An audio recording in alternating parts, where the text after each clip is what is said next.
Have you ever wondered why some people face disgrace and humiliation in this world, while others seem to lead a life of respect and dignity? And who will be the ones who face severe punishment in the hereafter? In today's video, we're going to reflect on a profound verse from the Quran that gives us insight into this question. It's from Surah Al-Baqarah, Ayah 85. Let's dive into it. Allah says in this verse, "Do you believe in some parts of the scripture and reject the rest? Is there any reward for those who do so among you other than disgrace in this worldly life, and being subjected to the harshest punishment on the day of judgment? For Allah is never unaware of what you do." Now, let's pause here for a moment. Think about this question Allah is asking. Do you believe in some of the scripture and reject the rest? This isn't just about outright disbelief. It's about selective faith. It's when we pick and choose parts of the Quran and Sunnah that suit us, and conveniently ignore or reject the parts that we find difficult or uncomfortable. But why do people do this? It might be because following all of Allah's commands is hard.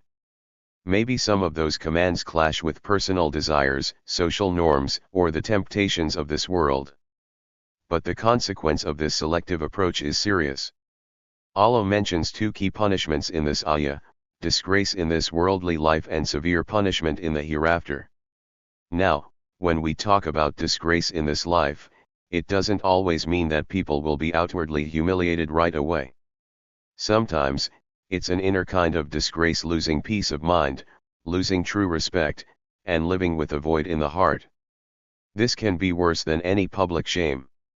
Have you noticed people who seem to have everything: wealth, status, influence, but they still feel empty, restless, or dissatisfied? That's a form of disgrace. When we turn away from divine guidance, we lose the light that leads to true success in this life. But what's even more frightening is the punishment Allah mentions for the hereafter. This is when the ultimate truth will be revealed. Allah says these individuals will be subjected to the harshest punishment on the day of judgment. And why is this? Because Allah is never unaware of what we do.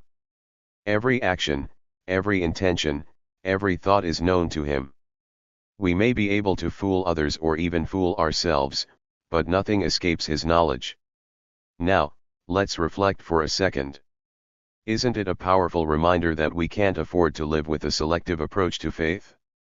If we want true success, both in this life and the next, we have to be sincere and complete in our submission to Allah. It's not about convenience, it's about commitment. So, what can we do? Start by making a conscious effort to embrace the Quran and Sunnah as a whole. If we come across an ayah or a hadith that challenges us, instead of ignoring it, let's ask ourselves, how can I understand this better? How can I bring this into my life? This approach will not only keep us from disgrace but will also bring us closer to Allah's mercy and guidance. Remember, the Quran is a complete guide, not a buffet. It's there to shape us, guide us, and help us live the best life possible, both here and in the hereafter. Thank you for watching, and may Allah guide us to fully accept His words and protect us from disgrace and punishment. If you found this reflection beneficial, don't forget to like, share, and subscribe for more Quranic reflections.